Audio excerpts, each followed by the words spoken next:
They seemed to be weakened, for their struggles were feeble and their voices could not be heard above the surf. The dancers put them in the pit so that they faced the sea. And then the dancers began refilling the pit. They did it carefully, relentlessly. No sand fell into the faces of the victims, nor did the shovels strike them. But as the minutes passed, the pit filled. In a little while there was nothing left above the surface except the silhouettes of the two heads against the foaming surf beyond. The dancers stared briefly at the results of their work, then burst into loud laughter that carried above the surf and sounded in the boys' ears, driving out memory of the thunder and the roar of the sea. As the tide began to rise, the dancers started walking toward the woods, toward the boy. The moon disappeared as quickly as it had come, and the driving rain began again. The macabre scene on the beach disappeared into the gloom, remaining only in the boy's memory where it would stay forever. Under cover of the storm, the boy left his hiding place behind the log and scurried back into the woods.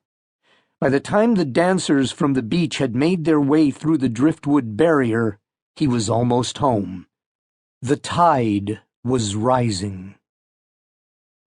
The boy woke up early the next morning and stretched in the warm coziness of his bed. The sun poured through his window in bright denial of the recent storm, and the child smiled happily as he looked out at the clear blue sky. It would be a good day for the beach. The beach. The night came back to him, a dark confusion of shapes and sounds. He remembered the storm and waking up. He remembered counting the seconds between the flashes of lightning and the thunderclaps. But the rest was all fuzzy, like a dream. He dimly recalled going down to the beach and seeing something.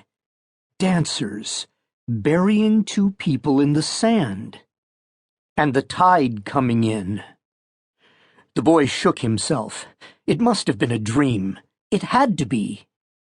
He began listening for the sounds of morning.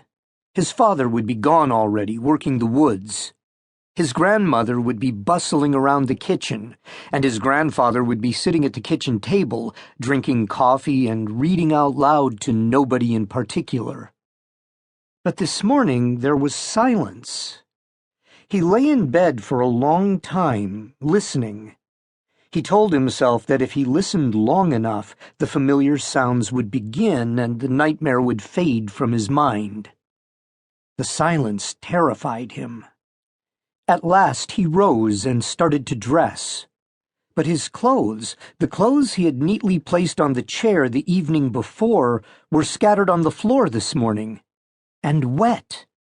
It hadn't been a dream after all.